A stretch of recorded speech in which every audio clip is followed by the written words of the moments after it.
বাচ্চাগুলোর খাবার আমি এখন রেডি করছি। বাচ্চাগুলোর খাবার দেখে অনেকে ঈর্ষা করে। বলে, "আপু বাচ্চাদের পিছে এত ভালো, ভালো খাবার দেন কেন? বাচ্চাদের বিড়ালদের পিছে যদি এত ভালো খাবার দেন, আপনি তো গরিবদের হেল্প করতে পারেন।" আসলে ভাই বাচ্চাদের এরা বিড়াল না। আপনাদের কাছে বিড়াল হলেও আমার কাছে ওরা ছোট বাচ্চা।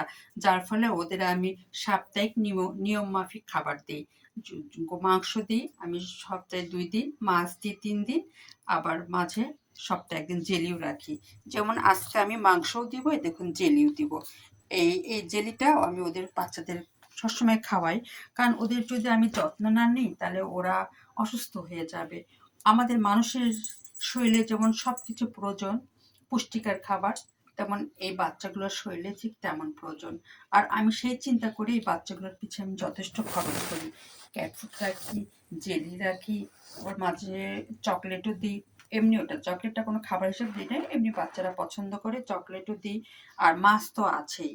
এরা বেশিরভাগই সিদ্ধ মাংস খায়, মুরগির মাংস, মাছ খায়, আর তার সঙ্গে ক্যাট ফুড আছে।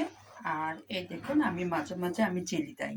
আজকে আমি ওদের মাংস দিব রাতে। যার ফলে মাংস ভিজিয়ে ফেলছি। এটা আমি প্রেশার কুকারে সিদ্ধ করব, বের করেছে। এখন দুপুরবেলা আমি দিব জেলি। শুধু জেলি দিয়ে এদের ভাতটা মাখায় দিলে খুব সুন্দরভাবে খায়।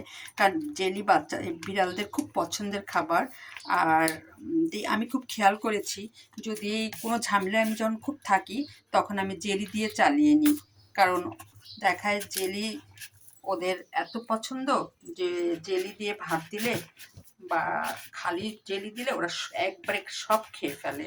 আর এই জন্যে আমি অনেক সময় দেখি অলসতা লাগলে বা ভালো না লাগলে ঝামেলায় না যেয়ে ওদের আমি জেলি দিই।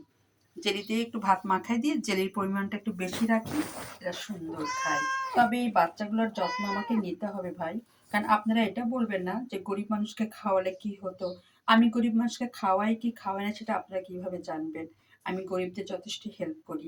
শুধু তাই না, আমি আমার পকেটে যদি ১০ টাকাও থাকে অনেক সময় আমি আসা যাওয়ার টাকা বাদে আমি গরিবদের দিয়ে দিই। অনেক সময় আমি নিজেও হেঁটে আসি যদি টাকা না থাকে। কারণ রাস্তাঘাটে বের হলে অনেক সময় এরকম হয়, কেনাকাটা করতে, করতে শুধু রিক্সা ভাড়াটা থাকে। তখন আমি রিক্সা ভাড়া থেকে তাদের দিয়ে আমি অনেক সময় আমি যদি আমার বাসা হেঁটে যাওয়ার মতো সম্ভব হয় তাহলে আমি হেঁটে আসি। এজন্য আপনারা এসব বলবেন না। আর যেহেতু আমি বাচ্চা এগুলো পছন্দ করি, এদের পালি, শুধু আমি পালি না, আমার ২ সন্তানেও এদের খুব পছন্দ করে। আর এই কারণে আমি এদের বেশি খরচ করি এদের সুস্থতা রক্ষা করার জন্য।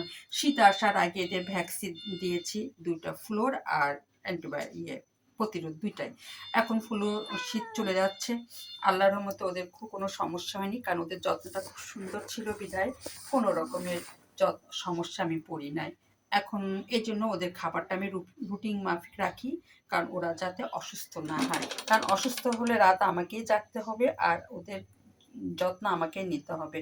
ওর চেয়ে কষ্ট না করায় আমি একটু খাবার ওদের যত্ন সহকারে যদি যত্নটা নিই আর খাবারের মেনুটা যদি ভালো রাখি তাহলে ইনশাআল্লাহ ওরা অসুস্থ হবে না।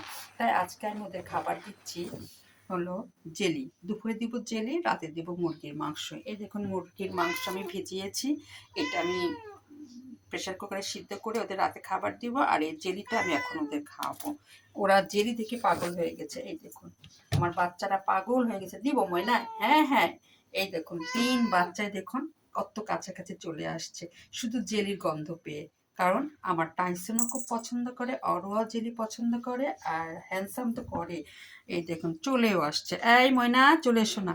কারণ আমার যখন ভালো লাগে না তখন আমি জেলি দিয়ে চালিয়ে নিই একবেলা। তাহলে এখানেই রাখলাম। আল্লাহ হাফেজ।